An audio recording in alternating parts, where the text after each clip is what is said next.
Bonjour cher ami, j'espère que tu vas bien. Bienvenue dans la 10e chronique de la salle de bain.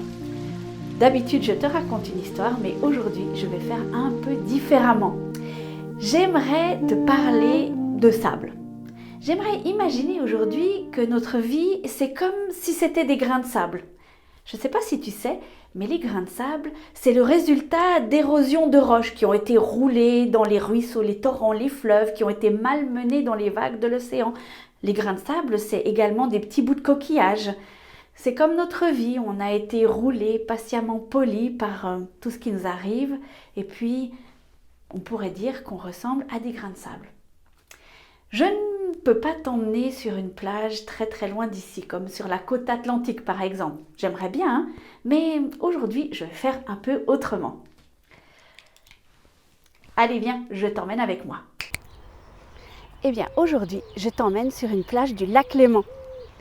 Comme je te le disais tout à l'heure, notre vie pourrait ressembler à des grains de sable que l'on tient comme ceci dans la main.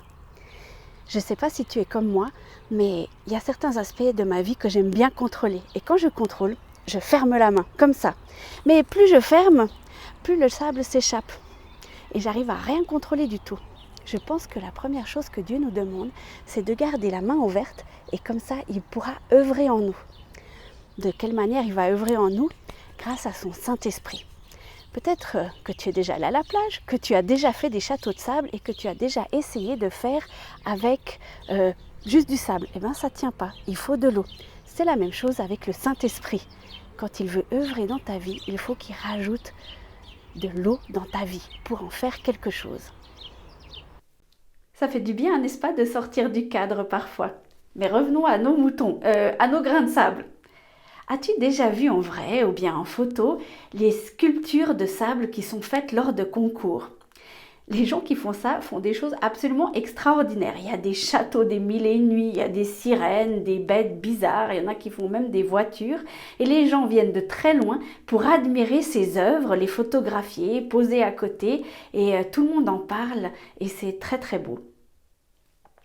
On imagine que lorsqu'on a décidé de garder la main ouverte pour que Dieu puisse travailler avec notre vie de grain de sable. On s'imagine que lorsque le Saint-Esprit va déverser de l'eau, ça va aller assez rapidement et on va faire des beaux châteaux. Peut-être même les sculptures que l'on voit lors de ces concours. Eh bien, généralement, quand on décide de garder la main ouverte, la première chose qui se passe, l'eau arrive sur le sable et ça fait un pâté tout flasque. Certes avec de l'eau, mais ça n'a pas tellement d'allure. Et il va falloir du temps pour que Dieu, le Saint-Esprit, puisse travailler avec nous. Au début, ce sera un pâté tout flasque. Et puis après, on pourra mettre peut-être dans un seau et aller faire un pâté un peu moins flasque, une sorte de tour. Et puis, petit à petit, on va mettre plusieurs tours et on arrivera peut-être à mettre des créneaux. Et si ça se trouve, il y aura des coquillages autour et on pourra mettre les coquillages sur notre château, ce qui commence à être notre château. Et ensuite, on pourra faire des rigoles, l'eau va s'engouffrer dedans. C'est sûr qu'au début, ce sera peut-être pas une sculpture absolument incroyable qui fera venir les gens. Peut-être que toi, tu deviendras une belle sculpture, quelque chose qui sera photographié. Peut-être pas. Peut-être que tu seras juste un petit château, mais qui émerveillera les yeux d'un enfant.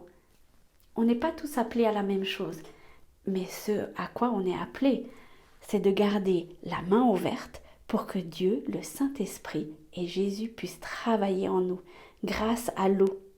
Il faut une bonne dose de sable, notre vie, et une bonne dose d'eau. Alors je t'encourage cette semaine, si tu n'as pas encore ouvert ta main, à l'ouvrir. Peut-être que ça va être un peu difficile, hein, il faudra faire un peu des exercices. Et puis peut-être qu'au début, ça va être tout d'un coup, tu vas devoir la refermer parce que tu veux encore contrôler. Et puis si tu es déjà un peu plus loin dans ton cheminement, eh bien de garder cette main ouverte pour que l'eau du Saint-Esprit puisse se déverser en toi et puisse construire des choses avec toi. Je te souhaite des beaux pâtés, des beaux châteaux pour cette semaine.